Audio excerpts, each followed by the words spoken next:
गुरुर्ब्रह्मा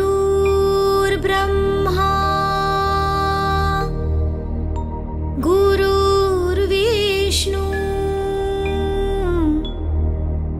गुरुर्देवो महेश्वरा गुरुर्साक्षात् परब्रह्मा तस्मै श्री गुरुवे नमः। गुरु माँ का इंट्रोडक्शन। अगर हम इंट्रोडक्शन की बात करें तो कोई भी अपने गुरु को इंट्रोड्यूस ही नहीं कर सकता। न हमारे पास ऐसे कोई शब्द है, न ऐसी कोई वाणी है, या कुछ भी ऐसा नहीं है जो हम उनको डिस्क्राइब कर सके। पर जो लोग को नहीं पता है या जिज्ञासा है कि वो कौन है, उनके लिए मैं बताऊं कि उनका पूरा नाम मिसेस दीपाली देशपांडे है, जिनको हम प्यार से दीपाली दीदी बोलते हैं, गुरु माँ बोलते हैं, कुछ लोग मैडम भी बोलते हैं। अगर उनका सफ़र बताएं कि कैसे है, क्या हुआ, तो वो साइंस बैकग्राउंड के ही है। हमारे पास हमेशा ये एक रहता है एजेंडा कि गुरु कभी साइंटिफिकली नहीं जानते हैं, साइंस थोड़ी आता है। तो हमारे गुरु माँ साइंस बैकग्राउंड के हैं। उन्होंने इंजीनियर्स को भी पढ़ाया है, सॉफ्टवेयर इंजीनियर्स को भी पढ़ाया है, और उनका खुद का गोवा में क्लासेस है, साइंदीप कोचिंग क्लासेस। अगर हम डिविनिटी के दौर की बात करें तो 15 साल से भी ज़्यादा उनको स्पिरिचुअलिटी में हुआ है, और इतने कम टाइम पे गुरु पदवी पे आना बहुत सारे लोगों के लिए सरप्राइजिंग होगा कि ऐसे कैसे होता है। बट वो हम धीरे धीरे आपको सारी चीज़ें एक्सप्लेन करेंगे। हमने अपनी शुरुआत डिकोडिंग डिविनिटी के चैनल के साथ किया था, जो 15 नवंबर हमने 2022 में स्टार्टअप किया था। कुछ वीडियोस के साथ ये सोचकर कि हम कुछ लोगों के क्वेश्चंस, कुछ गुरु माँ ने सोचे थे कि हम सॉल्व करवाएंगे, बताएंगे डिकोडिंग डिविनिटी के हिसाब से। नाम ही उसका ऐसा है, डिकोडिंग डिविनिटी, जहाँ पर आप डिविनिटी को क्या कर सकते हैं, डिकोड कर सकते हैं। गुरु माँ ने आज तक 153 वीडियोस लॉन्च किए हैं इतने कम टाइम में। हमारे पास 40,000 से भी ऊपर व्यूवर्स हैं उसमें, और ये एक पहला चैनल होगा जहाँ हम कभी भी नहीं करते कि सब्सक्राइब करो, हमें लाइक करो, ऐसा कोई भी इंटेंशन के विदाउट रहता है। अगर डिकोडिंग डिविनिटी में हम देखें तो हमने कौन कौन से पर्टिकुलर स्पिरिचुअलिटीज़ के होती हैं। नॉर्मली हमने इंडियन फेस्टिवल्स को डिकोड किया है, इंडियन फेस्टिवल्स को, और how to make a easy meditation, हम किस तरीके से मेडिटेशन के कंसेप्ट को समझा सकते हैं।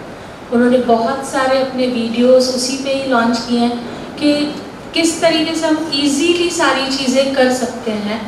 इसी में हमें कहीं छोड़कर कुछ भी कर जाने की नहीं, संसारिक जीवन के साथ रहते रहते हम उस चीज़ को कर सकते हैं। और कैसे हमारे जो विकार हैं या ऑब्स्टेकल्स हैं हमारे लाइफ में, जो हमें यहाँ तक स्पिरिचुअलिटी के प्रोग्रेस में नहीं कर सकते, उन्होंने बहुत अच्छे से, बहुत प्यार से वीडियोज़ में, यहाँ तक कि वो हमसे 1-to-1 बात भी करते हैं, हमारे प्रॉब्लम्स को सॉल्व भी करते हैं। इस तरीके से वो हमारी हर टाइम में हेल्प करते हैं। और अगेन मैंने कहा कि उनके अपने क्लासेस हैं, उनका स्पिरिचुअलिटी से वो टाइम निकाल के अपने डेली शेड्यूल से हमको देते हैं। और हम इतने कितना कहें हम उनके लिए कि वो हम कभी भी प्रॉब्लम में हो, कुछ भी हो, वो हमारे पास हमेशा मदद करने के लिए रहते हैं।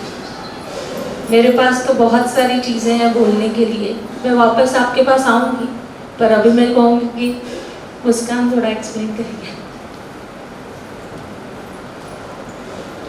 अब एक क्वेश्चन, गुरु पूर्णिमा के लिए जहाँ यहाँ सब इकट्ठा हुए हैं, तो हम वो सेलिब्रेट करते क्यों हैं?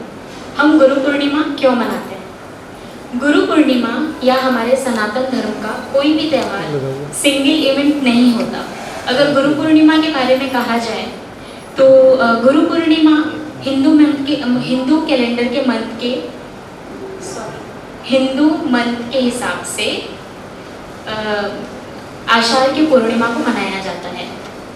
और दूसरे फेस्टिवल्स और हमारा गुरु पूर्णिमा बहुत सारे इवेंट्स को मिलाकर बना हुआ है। और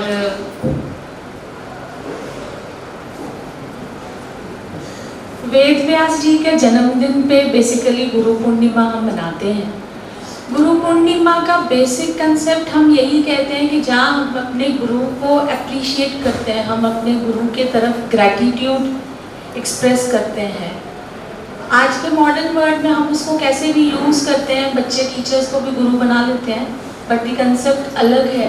ये हिंदू कल्चर के हिसाब से हमारे पास है, यूज़ कर रहे हैं हम लोग, दैट इज़ गुरु पूर्णिमा, जहाँ पर हम गुरु पूर्णिमा के दिन, जैसे वेद व्यास जी का जन्मदिन, उस पर हम लोग ये पर्टिकुलर इवेंट करते हैं। आप सबके मन में ये सवाल होगा कि गुरुमा जो है वो सन्यासियों वाला चोला या केसरी कपड़े या सफ़ेद कपड़े क्यों नहीं पहनते। जैसे हम अगर कोई गुरु के बारे में बोले तो पहला दिमाग में वही पिक्चर आता है ना कि केसरी कपड़े, चंदन लगाए हुए माथे पर, ऐसा सब वो क्यों नहीं करते, वो बिल्कुल हमारी तरह क्यों है। तो इसका बेसिक एग्जाम्पल एक्सप्लेनेशन ये होगा, बेसिक एक्सप्लेनेशन ये होगा कि पुराने टाइम में जो थे गुरुकुल सिस्टम था, मतलब 25 साल तक हर कोई गुरुकुल में जाकर रहता था, अपने बारे में, संसार के बारे में, है ना, अपने लाइफ पर्पस को वो जानते थे 25 साल में, और फिर वो आते थे संसार में आत्मा साक्षात्कार, मतलब भगवान से कनेक्ट होने के बाद फिर वो संसार में आते थे और अपनी लाइफ जीते थे। बट आज के टाइम में गुरुकुल तो क्या, अगर हमें अपने बच्चों को पास के शहर में भेजना हो पढ़ने के लिए, उसमें भी हम डर जाते हैं। बच्चों को भी लगता है कि ऐसे मैं कैसे रहूँ माँ बाप के बिना, माँ बाप को लगता है मैं अपने बच्चों को कैसे भेजूँ, कौन ख्याल रखेगा, सब कौन देखेगा उनका। तो इसका ये रीज़न है कि अब पाप का लेवल बहुत बढ़ गया है। पुराने टाइम में जितनी प्योरिटी थी उतना अब नहीं है, लोग उतने अच्छे नहीं हैं, सब कुछ है। तो इसीलिए आज के टाइम में गुरुमा हमें ये सिखाते हैं कि हम नॉर्मल वर्ल्ड में या सांसारिक दुनिया में रहकर भी आत्म साक्षात्कार पा सकते हैं, भगवान से कनेक्ट हो सकते हैं। हमें सब कुछ छोड़ छाड़ कर उस तरह जंगलों में जाकर तपस्या करने की ज़रूरत नहीं है। हम अपने नॉर्मल लोगों के साथ संसार में रहकर भी डिविनिटी से या भगवान से कनेक्ट हो सकते हैं। प्रणाम। गुरु शक्तियों के चरणों में कोटि कोटि प्रणाम। आज हम लोग यहाँ पे गुरु पूर्णिमा का महान अवसर पे यहाँ पे इकट्ठा हुए हैं। गुरु पूर्णिमा हम क्यों सेलिब्रेट करते हैं, इसके बारे में मुस्कान जी ने तो बताया ही है, और मैं तो इतना बताना चाहूँगी, गुरु सब कुछ है हमारे लिए। जैसे कि मेरे कुछ ऐसे भी कुछ एक्सपीरियंस है कि जिसमें मैं इतना ही बोलूँगी कि गुरु माँ को भी कितना भी थैंक्स बोलूँगी तो वो कम है मेरे लिए। बहुत कुछ है वो मेरे लिए सब कुछ ही है। तो आज के दिन पे मैं आपको एक छोटी सी कहानी बताना चाहती हूँ। इससे पहले, कहानी बताने से पहले मैं गुरु माँ के लिए कुछ 4 पंक्तियाँ मैंने लिखी वो बोलना चाहती हूँ। सबसे पहले गुरु वंदना में करना चाहती हूँ। गुरुर ब्रह्मा गुरुर विष्णु गुरुर्देवो महेश्वरा गुरुर साक्षात परम ब्रह्म तस्मै श्री गुरुवे नमः।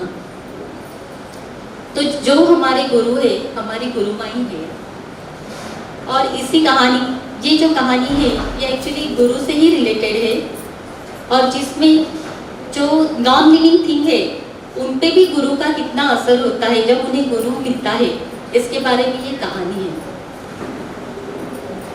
गुरु सानिध्य मिले जब किसी को, गुरु सानिध्य मिले जब किसी को, तो समझो हुआ है उसका उद्धार। किसी को भी अगर गुरु सानिध्य मिला है तो उसका उद्धार ही हुआ है। गुरु मिले तो भगवान मिले, तो समझो खुल गए हैं मोक्ष के द्वार। कहानी को मैं शुरुआत करती हूँ। मेरे इस कहानी में एक छोटा सा गांव था जिसका नाम रामपुर था। इस गांव में जैसे राम है उसी तरह वहाँ के लोग भी थे। उनका रहन सहन राम जी की तरह ही सीधा सरल था। किसी से कोई छेड़खानी नहीं, किसी से कोई बदमाशी नहीं, कुछ नहीं, धोखेबाजी नहीं, ऐसे वो गांव था। उस गांव में एक शंकर नाम का बर्तन बनाने वाला कुम्हार रहता था। अभी ये जो कहानी है मैं आपको बता रही हूँ, आप प्लीज़ ध्यान से सुनिए। यहाँ पे वो जो कुम्हार है वो भी हर टाइम भगवान का नाम लेके उसके बर्तन बनाता था। जैसे राम का नाम कोई लेता है, जिसको जो भी भगवान अच्छा लगता है उसका सब वो नाम लेके वो अपना काम करता था। ऐसे ही वो डेली भगवान का नाम लेके पूरी लगन से मटके बनाता था।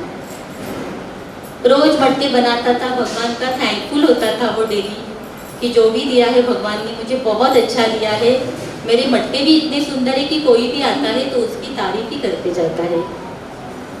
ऐसे ही इसी तरह एक दिन वो मटके बनाने लगा। मटके बनाते समय उसके ध्यान में आया कि एक मटका जो है उसमें छेद है। अभी जब छेद, हम लोग कोई भी काम अगर लगन से करते हैं और अगर उसमें कुछ भी प्रॉब्लम होता है तो हमें दुख भी उतना ही होता है। उसी तरह शंकर को बहुत दुख हुआ। उसको लगा मैंने तो कितने प्यार से बनाया था और ये ऐसे क्यों हो गया। अभी ये मटका मेरा किसी भी काम का नहीं है, अगर मटके में छेद है तो वो क्या करे। उसने उस मटके को देखा, उसको बहुत बुरा लग रहा था। मटके को उसने एक साइड में रख दिया। अभी देखिए ये तो बात हुई शंकर के दिल की, लेकिन वो मटका जो हम लोग बोलते हैं नॉन लिविंग थिंग है, लेकिन हम जैसे बोलते हैं कि कण कण में परमात्मा है, उसी तरह उस मटके में भी परमात्मा का वास है। जब भी उसको पता चला कि उसके वो किसी यूज़ का नहीं है, उसमें छेद है, उसे बहुत बुरा लगा। वो भगवान से डेली यही बोलता था कि मेरा ऐसा क्या कर्म था कि मुझ में ऐसे छेद हुआ है, अब मैं क्या करूँ, मैं किसी काम का भी नहीं हूँ, मेरा ये जो जीवन है पूरा व्यर्थ जा रहा है। उसकी ये बातें अब हम लोग भी अगर कोई भगवान से रिक्वेस्ट करते हैं तो भगवान सुनते ही है, लेकिन हाँ वो तभी देते जब भी आपका वक्त आता है। तो उसी तरह डेली वो पूरा वो मटका भी वही सोचता था और शंकर भी सोचता था कि कितना अच्छा मटका मैंने बनाया, लेकिन मुझे वो साइड में रखना पड़ रहा है क्योंकि उसमें छेद है। लोग आते थे, मटके को देखते थे और लेने जाते थे और उसमें छेद है देख के वो बाजू में रख देते थे। ऐसे बहुत दिन हो गए। हर समय मटके का वही चलता था कि हे भगवान मुझे मुक्ति दिला दो, ऐसे तो मैं नहीं जी सकता हूँ, व्यर्थ है मेरा जीवन। देखिए हमारे साथ भी ऐसे ही होता है। हमारे कुछ दिन ऐसे रहते कि हमें लगता है व्यर्थ है ये जीवन, कुछ भी नहीं हमारे जीवन में। लेकिन बोलते हैं ना कि जब भी हमारे जीवन में गुरु आते हैं, जैसे गुरु माँ हमारे मेरे जीवन में आई है, हम सबके बहुत कुछ बदल गया है। तो इसी तरह ये जो मटका था ये भी डेली भगवान से यही प्रार्थना करता था कि मुझे अभी छुड़ा दो, मैं व्यर्थ हूँ। लेकिन बोलते हैं ना कि भगवान के घर में देर है अंधेर नहीं है, और उसने वही किया। वो ऐसे ही सोचता रहता था और एक दिन अचानक उस रास्ते से एक गुरु जा रहे थे और उन्होंने वो शंकर के यहाँ रुके, उन्होंने पानी पिया वहाँ से और पता नहीं उनको क्या हुआ और उन्होंने बोला मुझे एक मटका लेना है तुम्हारे यहाँ से। शंकर तो बहुत खुश हो गया। अगर कोई भी गुरु महात्मा हमारे यहाँ पे आते हैं और कुछ हमसे मांगते हैं तो वो तो हमारे लिए बहुत खुशी की बात होती है, एक मानो उनका आशीर्वाद ही रहता है हमारे लिए वो। तो जैसे ही वो उनको मटका चाहिए तो शंकर ने अच्छे वाले मटके बहुत दिखाए, ये मटका ले लो गुरुजी, वो मटका ले लो। लेकिन कहते हैं ना कि परमात्मा का दिल की बात जो है वो सिर्फ गुरु ही एक समझ सकते हैं। गुरु की नज़र उसी मटके के गई जहाँ पे वो मटका जिसमें छेद था वो था, एक कोने में वो पड़ा था। गुरुजी ने उसको देखा और बोला शंकर ये आपने मटका यहाँ क्यों रखा है। तो शंकर ने बोला गुरुजी उस मटके में छेद है, मैं आपको नहीं दे सकता है। तो उन्होंने वो हंस के बोला कि नहीं नहीं मुझे तो बाबा वही मटका चाहिए, तुम्हें वही देना ही पड़ेगा मुझे। अभी शंकर क्या करे, गुरु की आज्ञा यानी भगवान की आज्ञा ना टाल सके ना कुछ बोल सके। उसने क्षमा मांगी, बोली गुरुजी माफ कर दो लेकिन उसमें छेद है, आप क्या करोगे उसका। तो उन्होंने हंस के बोला आप दे दो मुझे, मैं करूँगा उसका कुछ ना कुछ मैं करूँ। अभी देखिए शंकर के मन में भी बहुत अच्छा भाव था। जब भी वो मटका गुरु को दे रहा था उसने भी वही मन में सोचा कि ज़रूर इस मटके का कुछ अच्छा समय आया है, कुछ ना कुछ इसके साथ अच्छा ही होगा। उसने वो मटका उनको दिया, गुरु के चरण स्पर्श किए, क्योंकि बोलते हैं ना हर कोई जो लगन से काम करता है उसकी जो हर एक चीज़ रहती है जो वो बनाता है, जैसे वो प्यार से संभालता है, उसी तरह भले वो मटके में छेद था लेकिन शंकर ने उसे बहुत प्यार से संभाला था। गुरु को देते समय कि उसने गुरु से यही मन में यही प्रार्थना की कि गुरुदेव आप ज़रूर इसका कुछ अच्छा ही करोगे। तो देखिए ऐसे हुआ, गुरु चले गए मटके को लेके। लेकिन आपको पता है मटके के मन में क्या उस वक्त ख्याल आए होंगे वो बहुत खुश था, इतना खुश था, वो खुशी से नाच उठा था। उसे पता चल गया था कि अभी मैं एक गुरु के हाथ में हूँ, यानी मेरा अच्छा ही होने वाला है। और यही हुआ, वो मटका लेके चले गए। आज तो बहुत अच्छा दिन था मटके के लिए। उससे लग रहा था भगवान ने आज मेरी सुन ली, मैं आज किसी अच्छे कार्य के लिए ही जा रहा हूँ। ऐसे ही कुछ दिन हो गए। यहाँ पे रोज शंकर उस मटके की याद निकालता था कि क्या हुआ होगा उसका। गुरु के हाथ में दिया तो अच्छा ही हुआ होगा, लेकिन गुरु भी क्या करे। हाँ, जो आम आदमी रहता है उसके मन में यही सवाल आते ही है कि अरे आगे क्या होगा, इसका क्या हुआ होगा, कैसे हुआ होगा। ऐसे ढेर सारे प्रश्न शंकर के मन में कभी जमा होते थे और जाते थे। ऐसे ही कुछ दिन निकल गए और एक दिन अचानक से वो गुरु फिर से शंकर को मिले।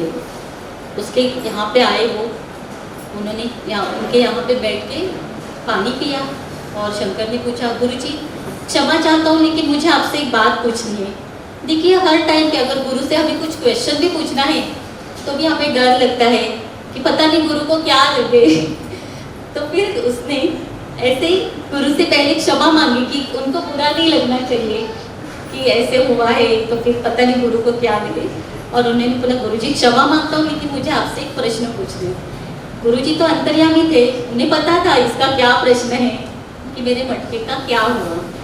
तो सेम उसी तरह गुरुजी हंस पड़े और बोले, बोलो क्या है तुम्हारे मन में, मन खोल के जो भी है तुम्हारी बात मुझे बता दो। उसी तरह वो शंकर थोड़ा घबराते हुए लेकिन गुरुजी से बोला, गुरुजी मैंने वो जो आप मटका लेके गए थे ना मेरे यहाँ से छेद वाला, आपने क्या किया है उसका। शंकर का जो स्वर था वो थोड़ा घबरा ही हुआ था कि अभी गुरु बोलेंगे दे तो दिया और इसके मन में अभी भी सवाल है कि क्या किया और कैसे किया। तो फिर उसने गुरुजी समझ गए कि इसको जानना है कि उस मटके का मैंने आगे क्या किया है। तो वो हंस के बोले, शंकर तुम्हें अगर मटके का क्या हुआ है वो देखना है तो मेरे साथ चलना होगा तुम्हें। गुरुजी ने जैसे ही ऐसे बोला तो शंकर ने एक क्षण भी विचार नहीं किया, फट से वो बोला, हाँ गुरुजी मैं आता हूँ। देखिए ये भावना हर सब में रहनी चाहिए कि गुरु जो भी हमें बोले और कहाँ पे भी आने को बोले हमें आना ही चाहिए, वो हमारे अच्छे के लिए होता है। तो जैसे ही शंकर गुरु के साथ चला, उसके मन में ढेर सारे सवाल थे, कहाँ पे गया होगा मटका, क्या किया होगा। चलते ही जा रहे, गुरुजी हंस रहे हैं, पीछे से इसके मन में एक सवाल आ रहा है, फिर आ रहा है नहीं गुरुजी ने अच्छा ही कुछ किया होगा मटके का। ऐसे चलते चलते वो 2 कोस तो चले होंगे और बाद में एक बहुत विशाल मंदिर आया। मंदिर के यहाँ जैसे ही आए तो गुरुजी ने बोला, चलो ऊपर, अभी शंकर हमें ऊपर जाना है, मंदिर में जाना है।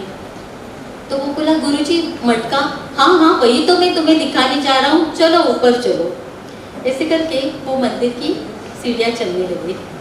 हर एक प्रश्न जैसे जैसे वो उसके साथ चलने लगे गुरुजी के साथ, उनको पता नहीं कुछ ऐसे होता है कि हमारे सवाल अपने आप मिट जाते हैं।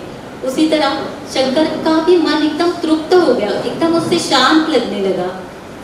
और वो जैसे ही गए वहाँ पे मंदिर में शिवलिंग, शिव जी का वो मंदिर था, उन्होंने बोला चलो अभी हमें नीचे गाभारे में जाना है शिवलिंग के यहाँ। तो उसको लगा मटके का क्या किया होगा, वो यहाँ वहाँ देखने लगा, कहीं यहाँ पे तो नहीं रखा है ना मटका, वहाँ पे तो नहीं रखा है ना, लेकिन मटका तो उसको कहीं दिख ही नहीं रहा था। गुरुजी की आज्ञा मान के वो नीचे गाभारे में गए। जैसे ही वो गाभारे में गए शिव जी के यहाँ, आपको क्या लगता है क्या हुआ होगा गाभारे में? शंकर जी जैसे बोलते हैं ना, भगवान शंकर जैसे भोले हैं वैसे वो बहुत अच्छे भी है। और उन्होंने वो जो मटका था जिसको छेद था, जिसे कोई भी स्वीकार नहीं कर रहा था, शिव जी ने उसको उनको अभिषेक के लिए वो यूज किया था। जैसे ही हम शिवलिंग के ऊपर मटका रखते हैं और उसका अभिषेक कंटिन्यू होता है, उस तरह उस छेद वाले मटके से वो अभिषेक कंटिन्यू शिव जी पे हो रहा था। ये देख के तो शंकर की आंखें भर आई। उसने गुरुजी के पांव पड़े और बोला, गुरुजी आपने तो इसको मोक्ष ही दे दिया है। और मटके ने भी जैसे देखा शंकर को, और वो भी बहुत खुश हुआ कि उसके जो जिसने बनाया था उसको भी अच्छा लगा कि मैंने जो बनाया है वो कुछ वेस्ट नहीं है, उसका जो हुआ है इस्तेमाल बहुत अच्छी तरीके से हुआ है और वो सही तरीके से हुआ है और सही गुरु के पास गया है और उसको रास्ता भी सही मिला है। तो ये मेरी छोटी सी कहानी थी जिसमें गुरु का महत्व बताया गया है कि आपको कोई भी गुरु मिले आपको उनका सुनना चाहिए, उनके वचन, उनकी जो भी कोई वाणी है उसको आपको एक्सेप्ट करना चाहिए। आपके जीवन में जो भी अंधकार है वो वही दूर कर सकते हैं। बस इस कहानी के साथ मैं समाप्त करती हूँ। जय गुरु माँ। गुरु जी की आज्ञा मान के वो नीचे गाभारे में गए। जैसे ही वो गाभारे में गए शिव जी के यहाँ, आपको क्या लगता है क्या हुआ होगा गाभारे में? शंकर जी जैसे बोलते हैं ना, भगवान शंकर जैसे भोले हैं वैसे वो बहुत अच्छे भी है और उन्होंने वो जो मटका था जिसको छेद था, जिसे कोई भी स्वीकार नहीं कर रहा था, शिव जी ने उसको उनको अभिषेक के लिए वो यूज किया था। जैसे ही हम शिवलिंग के ऊपर मटका रखते हैं और उसका अभिषेक कंटिन्यू होता है, उस तरह उस छेद वाले मटके से वो अभिषेक कंटिन्यू शिव जी पे हो रहा था। ये देख के तो शंकर की आंखें भर आई। उसने गुरुजी के पांव पड़े और बोला, गुरुजी आपने तो इसको मोक्ष ही दे दिया है।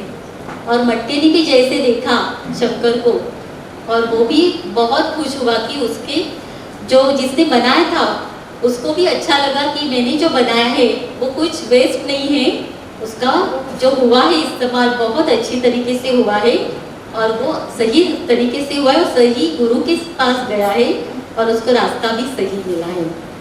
तो ये मेरी छोटी सी कहानी थी जिसमें गुरु का महत्व बताया गया है कि आपको कोई भी गुरु मिले आपको उनका सुनना चाहिए, उनके वचन, उनकी जो भी कोई वाणी है उसको आपको एक्सेप्ट करना चाहिए। आपके जीवन में जो भी अंधकार है वो वही दूर कर सकते हैं।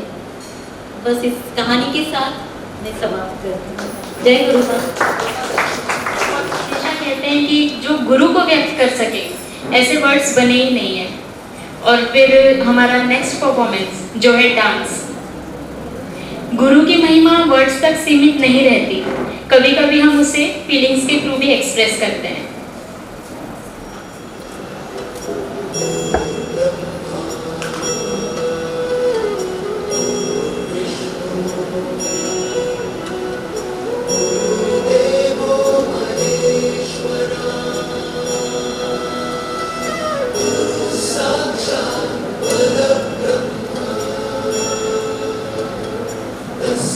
श्री गुरवे